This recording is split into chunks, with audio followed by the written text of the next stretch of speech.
Hello, we're in Hanoi, busy. We just woke up, it's our first morning. We came here pretty late last night and now we're just walking. Yeah, we're just gonna go walk around a bit today in the old quarter and on some markets. It's the day before Tet, which is the Lunar New Year. Hey YouTube, Kimania, I am Sha. And I'm Ju. Together we are Sha and Ju. Welcome back to our channel. So today we'll be making Phở Gà. Correct me if I'm wrong, I might be. So this is the chicken version of pho. It's going to be a 2-day process. The first day we're going to make the broth, and the second day we're going to assemble everything. For those of you who didn't know, Vietnam used to be a French colony, and therefore the word pho originates from the French word feu, which means fire. The version of pho that we're referring to today is the phở bạc from northern Vietnam, which then, after the French colonization in the 1880s, spread throughout the country all the way to the south. Therefore, there is actually 2 versions of pho today. So phở bạc and then phở nam in the south. There they have a little bit of a more spicier broth. But because we've been mostly eating pho in northern Vietnam, we will be making phở bạc today. It's super tasty. It's a very popular dish around the world for a reason, and the #1 signature Vietnamese dish known to the world today. We're very excited to showcase this recipe to you, but before we get into the video, make sure you like the video and subscribe to our channel, of course, and turn on the notification bell to always, so that you're not missing out on any of the lovely videos we've prepared for you. Let's get into it. Let's get into it.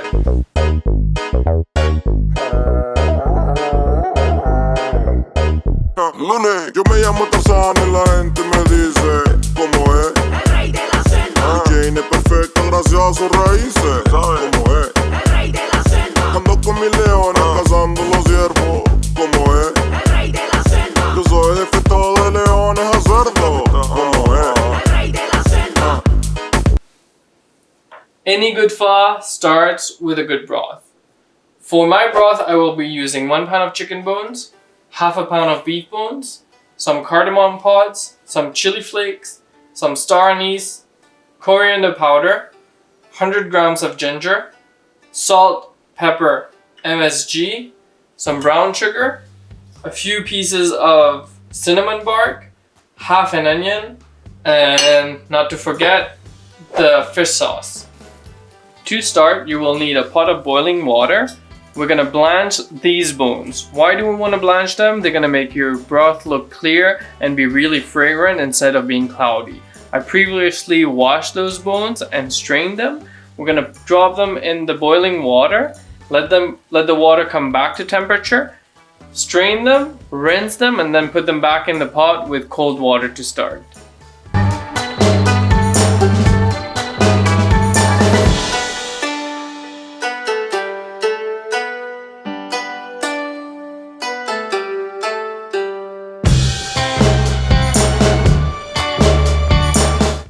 So once this is boiling back again, we're gonna take it off of the heat and we're going to strain it. Make sure you don't burn yourself.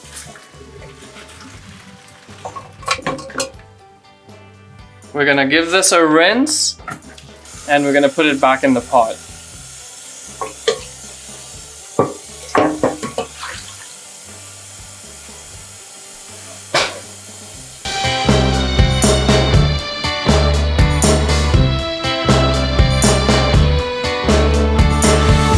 Now that our bones are rinsed, we put them back in the pot. We're gonna add cold water.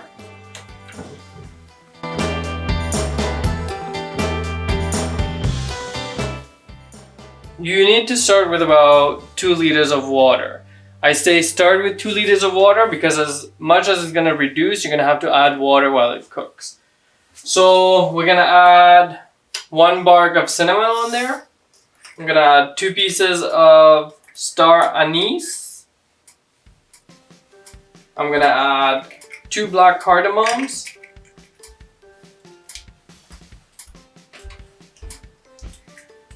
A pinch of chili flakes. Brown sugar. MSG. Salt, just a little salt to make sure that everything breaks down and cooks together. A little pepper.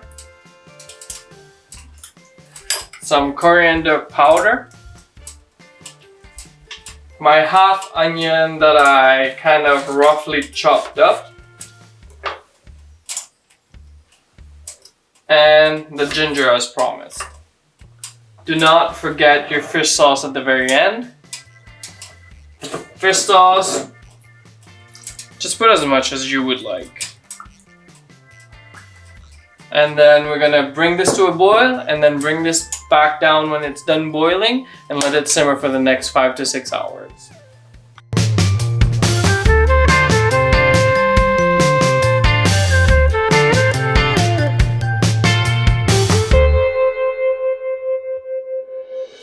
Once it starts boiling, we're gonna turn this down to the lowest setting possible and let it slowly reduce. 5 hours later, the pot should have already cooked down quite a bit so that there was less water in the pot. Therefore, we just filled it up all the way to the rim again. Now just continue to let it cook and simmer as long as you want, even overnight if you're comfortable with that. Chef Sha's top tip: the broth should be clear at all times.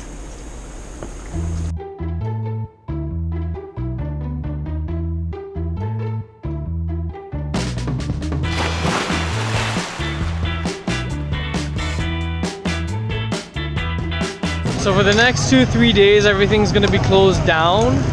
We're just gonna see what we can find, hopefully food, because we didn't make any provisions to cook or anything. So we'll see how that goes. You'll definitely be updated. Well, we do have some baguette and pot noodle in just in case. Our pho has been cooking for 24 hours now. We made sure that we kept filling up the water all the way to the top just before we went to bed, and cooked it on the lowest setting while we were sleeping. This morning we actually woke up with the whole apartment smelling like pho. As you can see, all of the impurities have been pushed to the side and your clear broth stays in the middle. What I will do now, I will take a ladle and very gently strain it over in that bowl over there. I have a strainer set up and a coffee filter inside. You can alternatively use a cotton cloth, but I prefer a coffee strainer. So let's get into it. We are slowly gonna strain only the liquid. Take as little of the impurities as possible, and we're gonna slowly let that strain away over there in our coffee filter. Remember, you don't want to disturb the broth too much, or else you'll be transferring impurities over onto your pho broth. You can see it's going to strain slowly, so it's a long process. So take your time and go slowly with it.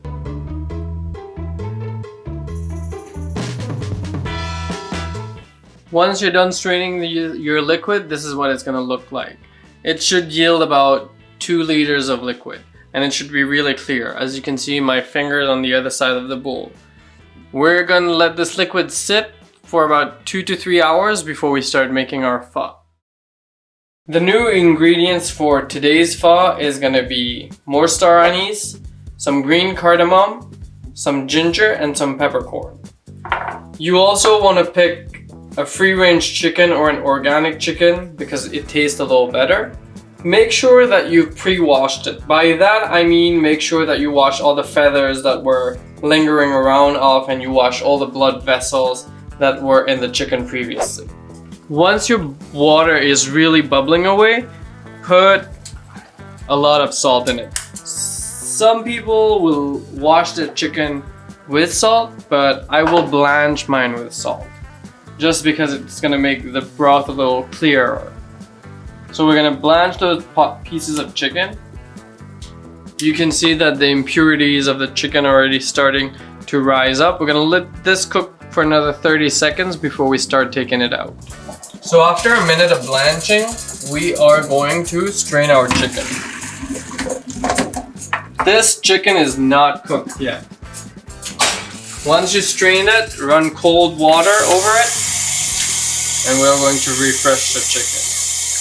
So if I show you the inside of the chicken right now, you can see that it's still raw. We just cooked a fine layer of that chicken. So we're just gonna rinse it. Now that the chicken is strained and washed, what we want to do with it is put it back in the pot, but with cold water instead. So just like we started the broth yesterday, we're going to do the same with this chicken. This chicken is actually going to cook away for the next 30 minutes until it's cooked throughout. When the chicken is done cooking, you will also have a chicken broth in there. We are going to reinforce our chicken broth that we made yesterday with this broth that's going to be in there. In this broth, we will be adding 1 pod of cardamom, 1 star anise, about half a teaspoon of peppercorns, and then the ginger. I'm just gonna toast it before I put it in the pot. To roast your ginger, all you need is a pan and some ginger. Just get your pan up to temperature and put your 2 pieces of ginger in there. Let them cook. This will take you around 3 to 5 minutes, I would say. The ginger doesn't need to go brown, not really brown. This color is fine. As soon as it starts oozing its juice on the other side, you know the ginger is okay. So you just take this ginger and you drop it in your soup pot.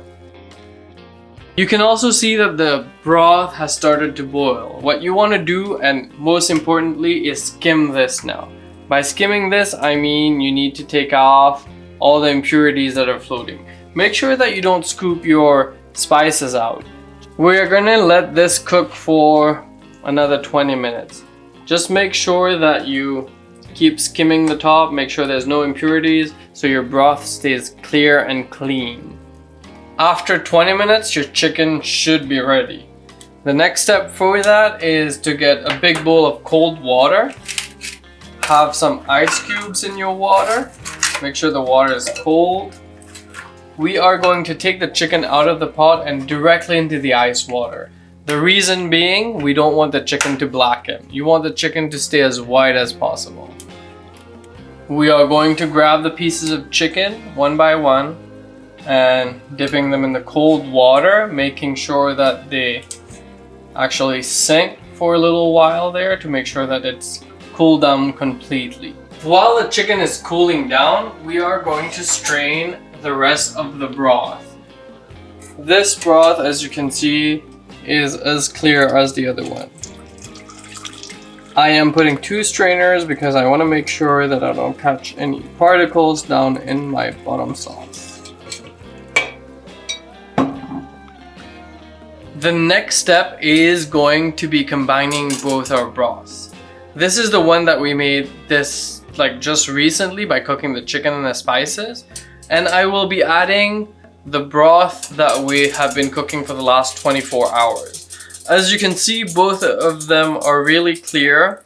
It just has a little golden tincture to it, which I think is really pretty. We are reinforcing the stock just to make sure that it enhances the flavor of the chicken, and it's got really light spice flavor at the very back of your throat when you're done eating the pho. While this broth is going to simmer away, we're going to put a pot of water on to cook our noodles, and while we're cooking our noodles, we are also going to prep all the garnishes and all the sides that come with the pho. Since our chicken is cooled down completely, I strained it. I gave it a few minutes to make sure that all the water has rendered from it. The next step, I'm going to show you how to prep the chicken. You want to pull the chicken away from the meat, and we're going to slice it. Some people also prefer to slice the meat or shred the meat. Today I chose to slice the meat because I think it's going to look better in my pho. So I'm going to give it make sure you use a very sharp knife for this. And cut the chicken in very thin slices. What you want to do is slightly pull the chicken away with your fingers, gently, so as you don't break the whole piece, and grab the bone from behind and pull it. It should come clear out. Then you want to flip the chicken over and gently slice it up with a very sharp knife. Make as many slices as possible.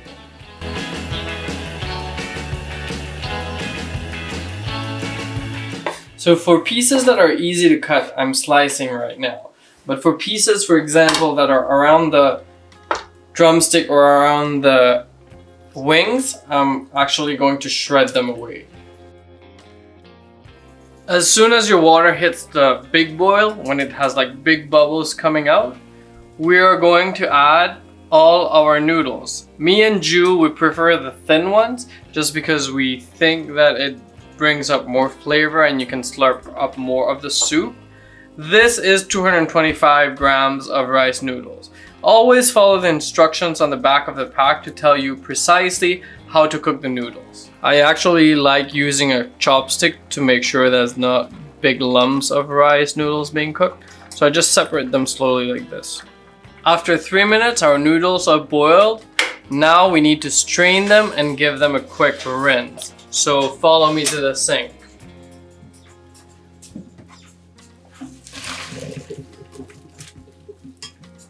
Yesterday I learned a trick. You need to wash them with cold water first,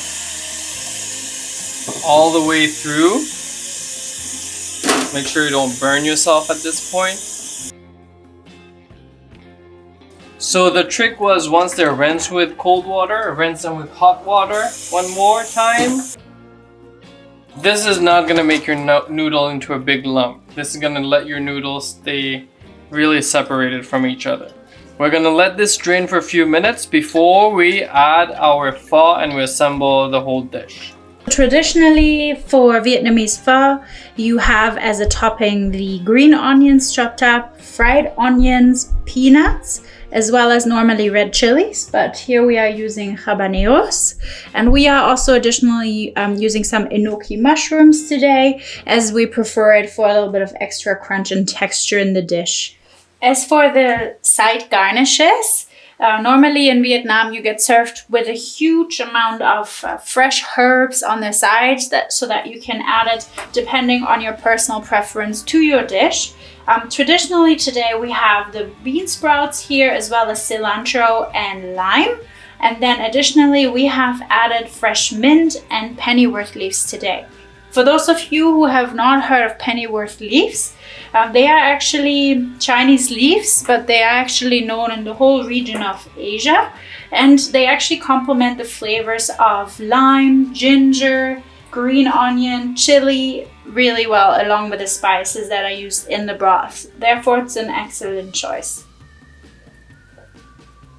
Almost everywhere you eat pho, they will give you a side of sauce. The side of sauce usually includes hoisin on one side and sriracha on the other. If you're ready to eat, I think we should assemble the pho now. We have all our components. We have our noodles, the chicken, the garnishes, and the soup. We're gonna assemble everything. So how pho works is you assemble all the ingredients cold, and then the warm broth goes on top of it. You start with ground pepper. I like some ground pepper on the bottom of my bowl.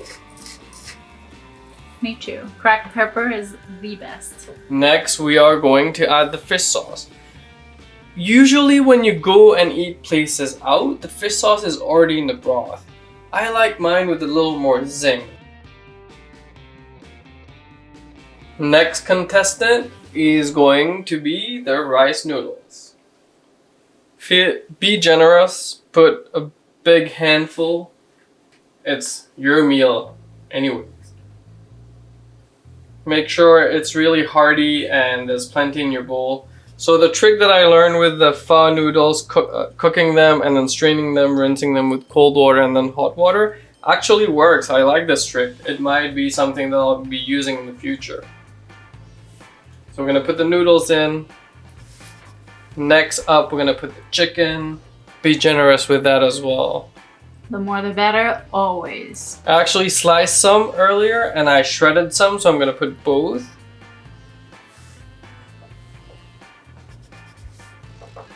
I'm gonna make sure we have enough to eat, right? Yeah.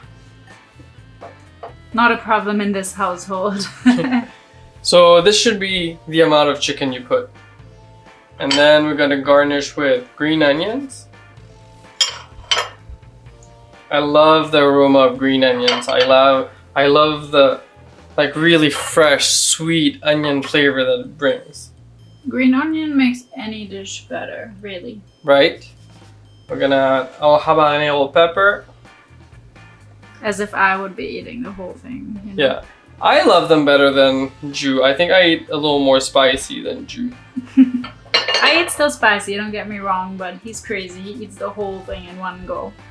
Next is our enoki mushrooms. Our fried onions. Be generous with the fried onions. I like a little texture in my noodles. I like a little texture in my soup. Make sure your broth is piping hot. As you can see, it's still very clear broth. It smells so fragrant and delicious right now. We are going to pour it over our noodles.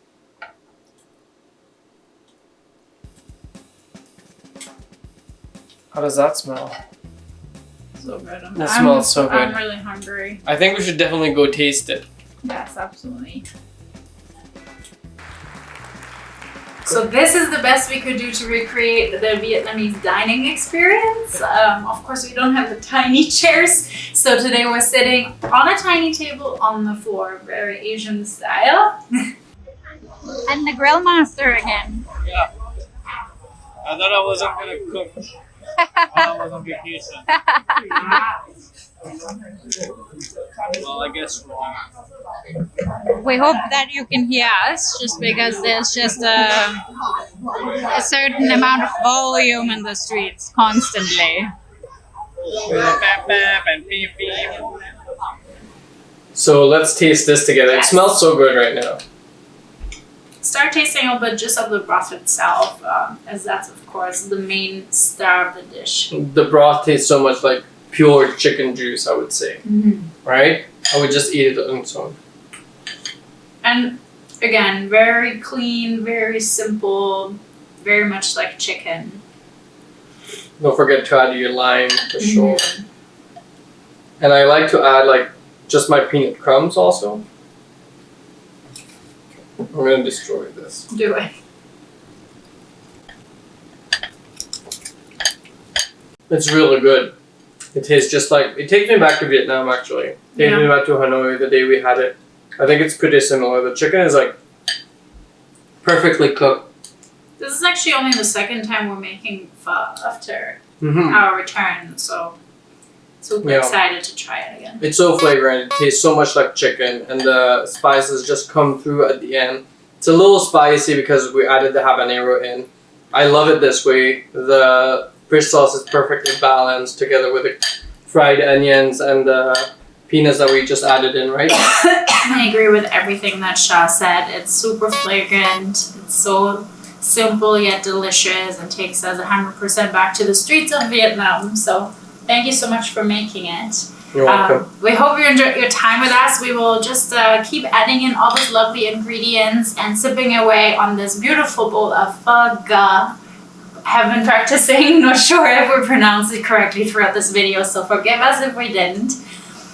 Just make sure you like the video if you enjoyed yourself today. Subscribe to the channel, of course, and make sure the notifications are turned on for any upcoming content. We have beef noodle soup, the second run-up of our little poll the other day. So that's coming up very soon as well. So thank you so much for watching. Cheers, and until next time.